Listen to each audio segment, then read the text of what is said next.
အင်္ဂလန်အစွဲနဲ့ကြာရှုံးခြင်းတန်နေရတဲ့ကစကော့တလန်အားလုံးပဲမင်္ဂလာပါ MM Bookies ကနေပြန်လဲကြိုဆိုလိုက်ပါတယ်ဘောလုံးလောကရဲ့ရာဇဝင်တစ်လျှောက်မှာစွမ်းဆောင်ရည်နဲ့တမိုင်းနောက်ခံအကွာခြားဆုံးနိုင်ငံကိုပြပါဆိုရင်စကော့တလန်အသင်းကိုပဲပြရပါလိမ့်မယ်2026ကမ္ဘာ့ဖလားပြိုင်ပွဲကနေစောစောစီးစီးနှုတ်ဆက်ထွက်ခွာသွားခဲ့ရသလိုနီးပြစတီဗ်ကလပ်ကလည်းယာဒူးကနေနှုတ်ထွက်သွားရတာဟာအန်အောစရာတော့မဟုတ်ပါဘူးဒါပေမဲ့စိတ်မကောင်းစရာကောင်းတာကစကော့တလန်ဟာတကယ်တော့ဘောလုံးလောကကိုကစားကွက်အလှပဆုံးဖြန့်ကျက်တတ်အောင်အင်္ဂလန်ထက်တောင်အရင်ဦးဆုံးတင်ကြားပေးခဲ့တဲ့ဆရာတအုပ်ဖြစ်ခဲ့ဘူးတာပါပဲ19ရာစုနှောင်းပိုင်းကကမ္ဘာအကောင်းဆုံးကစားသမားတွေနဲ့ဥရောပကိုတုံလုံးစေခဲ့တဲ့နီးပြကြီးဆာအဲလက်စ်ဖာဂူဆန်တို့လိုပုံကိုထူးတွေဟာစကော့တလန်မြေကနေပဲမွေးဖွားတန့်ကျင်ခဲ့တာဖြစ်ပါတယ်ဒီလောက်ကြီးကျယ်ခမ်းနားတဲ့တမိုင်းကြောင်းတွေရှိခဲ့ပေမဲ့ရွေးစဉ်အသင်းအဆင့်မှာတော့စကော့တလန်ဟာအမြဲတမ်းစိတ်ပြက်စရာကောင်းတဲ့ရလဒ်တွေနဲ့ပဲရင်ဆိုင်ခဲ့ရပါတယ်တမိုင်းတစ်လျှောက်ကမ္ဘာဖလားပြိုင်ပွဲတွေမှာအုပ်စုအဆင့်ကနေဘယ်တော့မှမကြော်ဘူးတဲ့ချိန်တာကဒီနှစ်ဘော့စတိုမြေပေါ်မှာလည်းထပ်မံတက်ရောက်ခဲ့ပြန်ပါတယ်ဘရာဇီးအသင်းကို3ဂိုးပြတ်နဲ့အရှုံးပေးခဲ့ရပြီးနေမာကစကော့တလန်ကစားသမားကင်နီမန်ဒိန်းကိုတွဲထုပေးနေရတဲ့ပုံရိပ်ကစကော့တလန်တို့ရဲ့လက်ရှိအခြေအနေကိုမီးမောင်းထိုးပြနေသလိုပါပဲသူတို့ဟာအမြဲတမ်းမျှော်လင့်ချက်အပြည့်နဲ့ရောက်လာတတ်ပေမဲ့နောက်ဆုံးမှာတော့ဝမ်းနဲ့ပလက်နဲ့ပဲအိမ်ပြန်ရစမြဲဖြစ်ပါတယ်စကော့တလန်ဘောလုံးလောကရဲ့အဓိကကြရှုံးရတဲ့အကြောင်းရင်းကတော့အိမ်နီးနားချင်းအင်္ဂလန်အသင်းအပေါ်အလွန်အကျွံမုန်းတီးနေတဲ့စိတ်ဓာတ်နဲ့အထီးကျန်ဆန်တဲ့အတွေးခေါ်တွေကြောင်းပါပဲကမ္ဘာဖလားပြိုင်ပွဲအစောပိုင်းကာလတွေမှာ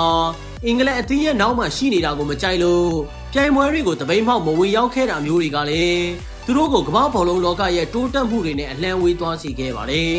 ဒါအပြင်အသင်းအဖွဲ့တာဝန်ရှိသူတွေရဲ့ professional မဆန်မှုတွေကြောင့်လီဗာပူးနဲ့အတူဥရောပကိုစိုးမိုးခဲ့တဲ့ကင်နီဒက်ဂလစ်လိုကစားသမားမျိုးပါတာတော့မအောင်မြင်ခဲ့ကြပါဘူးအကျိုးဆက်အနေနဲ့ကတော့မျှော်လင့်ချက်ကြီးမားခဲ့တဲ့စကော့တလန်အသင်းဟာ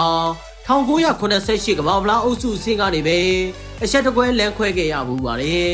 ဒီလိုစိတ်ဓာတ်ပိုင်းဆိုင်ရာအားနည်းချက်တွေနဲ့နှစ်ပေါင်းများစွာရုန်းကန်ခဲ့ရပြီးတဲ့နောက်စကော့တလန်တို့ဟာသူတို့ရဲ့ရိုးရာလှပတဲ့ကစားဟန်တွေကိုပါပျောက်ဆုံးသွားခဲ့ပါတယ်အရင်ကပရိသတ်တွေအားကြခဲ့ရတဲ့စကော့တလန်စတိုင်လှပတဲ့ပေးပို့မှုတွေအစားအခုချိန်မှာတော့ခန်းစစ်ပိတ်ပြီးကြမ်းကြမ်းတဲ့ကစားတဲ့ပုံစံမျိုးကိုပဲအားကိုးနေရတာကလည်းစိတ်မကောင်းစရာမြင်ကွင်းတစ်ခုပါလူဦးရေ9တန်းကျော်ပဲရှိတဲ့အာဂျင်တီးနားဒါမှမဟုတ်ခရိုအေးရှားတို့လိုကမ္ဘာအဆင့်ကစားသမားမျိုးစုံနဲ့ကစားကွက်အလှပဆုံးအသင်းဖြစ်လာနိုင်တဲ့အခွင့်အရေးကိုသူတို့ကိုယ်တိုင်ပဲဖျက်ဆီးပစ်ခဲ့ပါတယ်ဒီနေ့ကမ္ဘာဖလားမှာလည်းစကော့တလန်တို့ရဲ့ပရိသတ်တွေဟာဘော့စတိုမြို့တစ်ခွင်မှာအလံတွေလွှင့်ထူပြီးပြောစရာကောင်းတဲ့ဘောလုံးပွဲတော်ကြီးကိုဖန်တီးပေးခဲ့ကြပါတယ်ဒါပေမဲ့ကွင်းထဲကရလက်တွေကတော့သူတို့ရဲ့ယူသွမှုတွေကိုလိုက်မမီနိုင်ပဲဝမ်းနည်းစရာစသိန်းတွေပဲပြီးဆုံးသွားခဲ့ရပါတယ်အင်္ဂလန်ကိုပဲစိတ်ထဲထားပြီးကမ္ဘာဘောလုံးလောကရဲ့နိုင်ငံတကာစံနှုန်းတွေကိုနှိမ့်လူရှုထားနေပြီးတော့စကော့တလန်အသင်းဟာပရိသတ်တွေရဲ့အားပေးမှုကိုပဲစားသုံးပြီးကြာရှုံးနေအောင်မဲ့အရန်တသင်းအဖြစ်ပဲကျန်ရစ်နေအောင်မှာဖြစ်ပါတယ်ဒီလိုအရသာရှိတဲ့သုံးသက်ချက်တွေကိုအမြဲတမ်းဆင်နိုင်ဖို့အတွက် MM Bookies ကို like and follow လုပ်ထားပြီးဖို့ပြောကြရင်အဆုံးသတ်ပါရစေကျေးဇူးတင်ပါတယ်